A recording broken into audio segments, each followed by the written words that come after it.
tous et bienvenue dans cette nouvelle édition de Gatigo sur Tout TV Africa. C'est avec la République démocratique du Congo que nous démarrons ce bulletin d'information.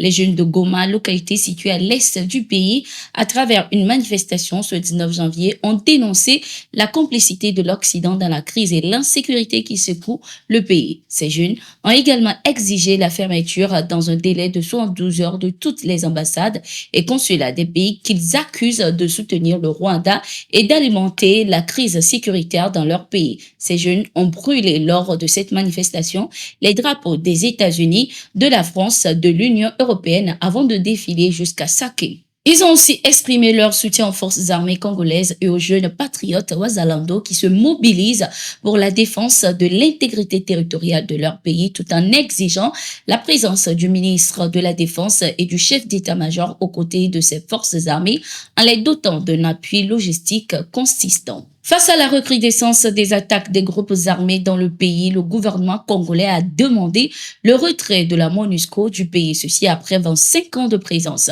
Ce 17 février, les États-Unis ont accusé le Rwanda d'apporter un soutien au M23 et ont exigé que Kigali retire ses forces du Congo. Le gouvernement rwandais, de son côté, a indiqué que l'accusation des Nations Unies déforme la réalité et qu'il se réserve le droit de se défendre contre les actions de la République démocratique du Congo dans la région qui, selon lui, menacent la sécurité rwandaise. En Guinée-Conakry, le gouvernement a été dissous par le président de transition Mamadi Doumbouya ce 19 février 2024.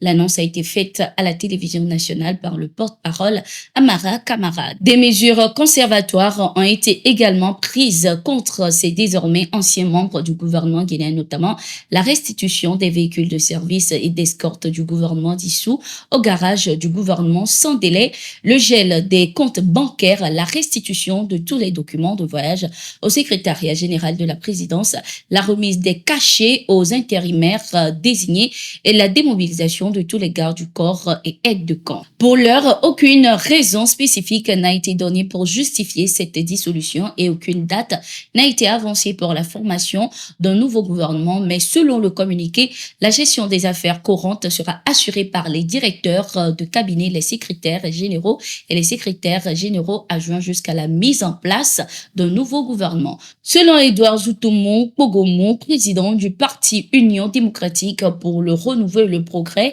cette dissolution du gouvernement est une mesure incomplète. Il estime qu'il faut aller plus loin, notamment au niveau du CNT et du CNRD pour retoiletter le chronogramme de la transition. Moi, je crois que la dissolution du gouvernement est une mesure incomplète. Ce n'est pas le gouvernement seul qui est le problème. Le gouvernement fait partie d'un système et d'une structure. C'est toute cette structure-là qui doit être renouvelée. Donc, on ne peut pas prendre un seul bras et laisser les autres parce que c'est comme si on était en train de plâtrer une plaie.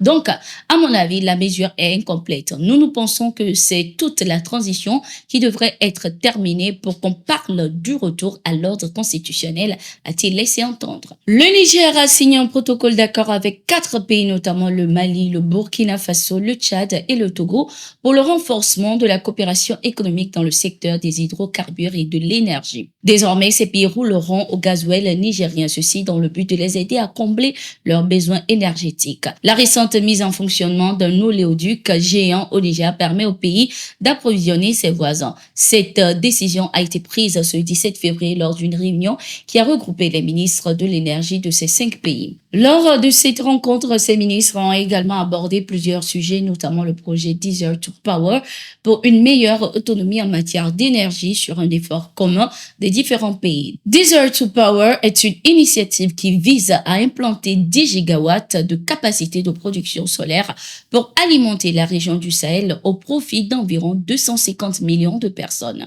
Nous allons dès aujourd'hui dans la continuité des travaux déjà entrepris au niveau de ces pays qui font partie de ce projet, revoir ce projet pour l'optimiser et en accélérer la mise en œuvre pour le bien de nos pays, du développement de nos populations respectives. A laissé entendre la ministre tchadienne des hydrocarbures et de l'énergie. L'ambassadeur russe au Burkina Faso, Alexei Saltykov, a rencontré le ministre des Affaires étrangères du pays, Karamoko Jean-Marie Traoré. Il s'agissait pour ces deux personnalités d'évoquer des sujets d'intérêt commun et d'échanger autour des domaines de coopération. C'était également l'occasion pour le diplomate russe de saluer l'évolution de l'opérationnalisation de l'Alliance des États du Sahel avec la dernière réunion des ministres tenue à Ouagadougou, Burkina Faso. Nous sommes arrivés à la fin de cette édition. Merci d'être resté avec nous. Nous sommes en continu sur nos différentes plateformes. À tout de suite.